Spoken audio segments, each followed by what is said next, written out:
Paul Wong from Radical Coaching, and welcome to Breakfast of Champions, where everyone can be a champion in life, family, and business. Now, 2 weeks ago, I spoke to you about having the right mental diet, and I hope you've been taking some practical steps to really take a good look at your mental diet and making adjustments so that you ensure you're feeding yourself the good stuff, the champion stuff, right? Getting up in the morning, not just going straight to your emails and reading a lot of junk articles on the website or other sources, but really just reading something that's going to develop you as a person, that's going to develop your attitude, your character. And during the day, throughout the day as well, just making sure that your diet of information stays good and clean.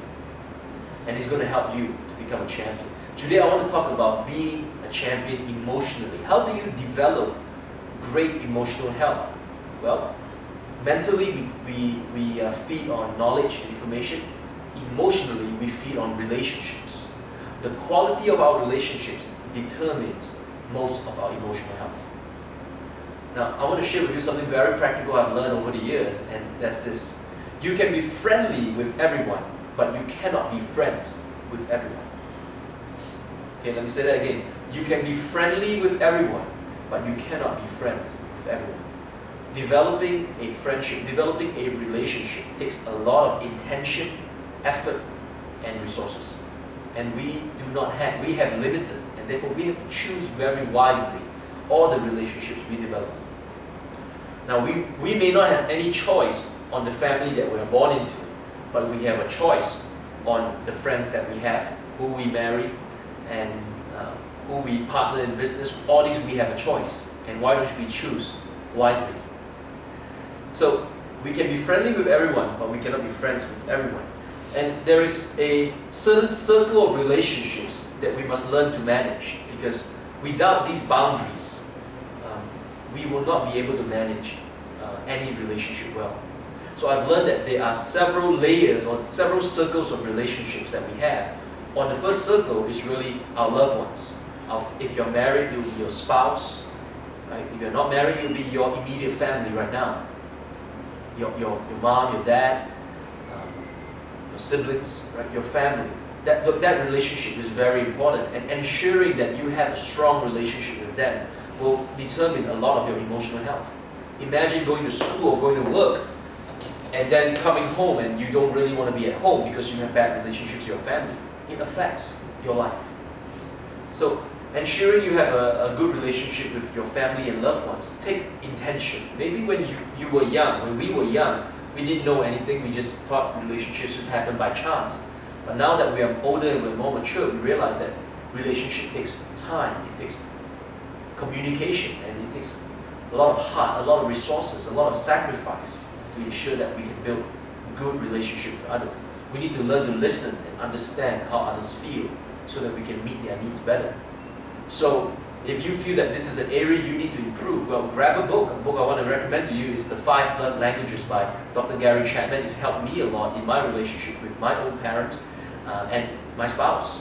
Right? Really helped me to really try to understand how other people see things. So you can pick this up in bookshops in Vietnam, all over Vietnam. And it's been translated into Vietnamese, and there is a test you can do there to really understand your love language better and your family's love language. So on the first level of relationship, that's your loved ones. On the next level of relationship is your mentors and your really good friends. Okay? Your mentors are people who love you and want the best for you. They want you to fulfill your destiny. They want you to become the best that you can be. And they are willing to tell you the truth. I'm very, very thankful for the mentors in my life. I mean, man, they hurt me a lot. Right? Sometimes I tell my mentors, this is what I'm doing in life, and they tell me, hey Paul, you're not doing the right thing, right? You're going to hurt your family. The way you're doing this, right, is irresponsible. That's not what I want to hear most of the time, but they love me enough to tell me the truth, even when it hurts. And we need people like that in our lives. Mentors who really care about us, and they don't have any selfish ulterior motives to use us or anything. And we need to look out for people like that. Okay? How do you find the right mentor? Well, I don't have time to touch on that today, but maybe in one of our series in the next couple months, we will touch on that, because that's a very common question we get as well, right? Choosing the right mentor is critical. And then there is our good friends in that same level. These are people who are maybe in the same stage of life as we are. You know, maybe if you're married, there are people like us, maybe a little bit older or a little bit younger, they're married too, they're having kids. If you're a student, it's people on your same level. But they really care about you. And they want to encourage you to become, right, the champion that you're meant to be.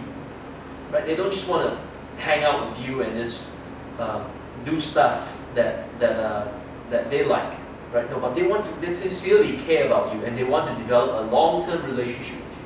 So in that circle, it's about real quality. The circle may be small. Maybe you have just a few friends, a few good friends, and maybe one or two mentors.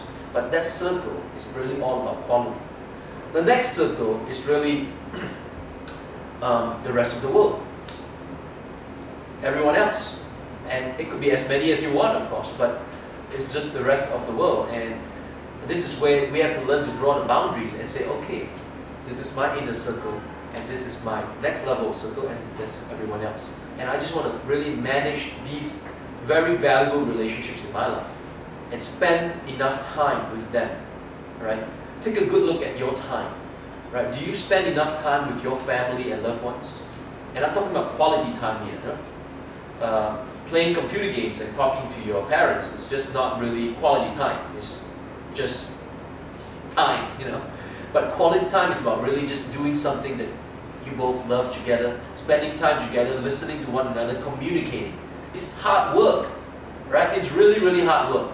Now, I don't have a natural listening ability. I have to work very hard to learn how to listen to others. I prefer to talk, but most of communication is actually listening.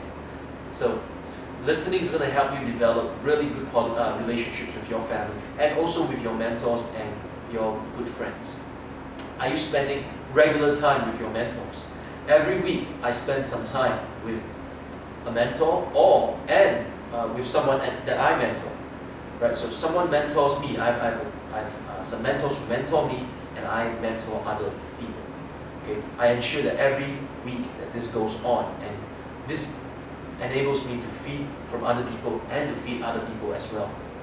I encourage you to do the same thing in your life. It's going to help you develop a very strong emotional health. Okay? And finally, how you deal with other people. You can be friendly with them, but remember again, you can be friendly with everyone, but you don't have to be friends with everyone. It's just not really possible. So choose your friends wisely. Choose your relationship wisely. Choose the people that are really going to in the same direction with you. Right? That they too want to be champions in their lives, and they want you to be the champion as well.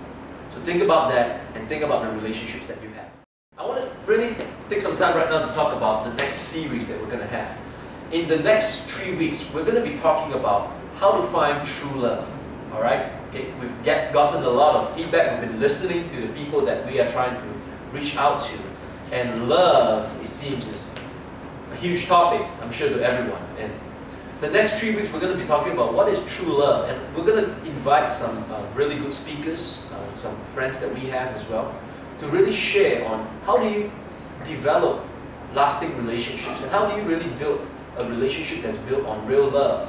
Okay, because we live in a world where there's so many broken relationships, so much pain and so much suffering just in relationships alone. So we hope that the next series is going to really excite you. You're going to invite your friends to come and watch it as well. So look out for it. We're going to see you next week and talk about what is true love. All right, take care.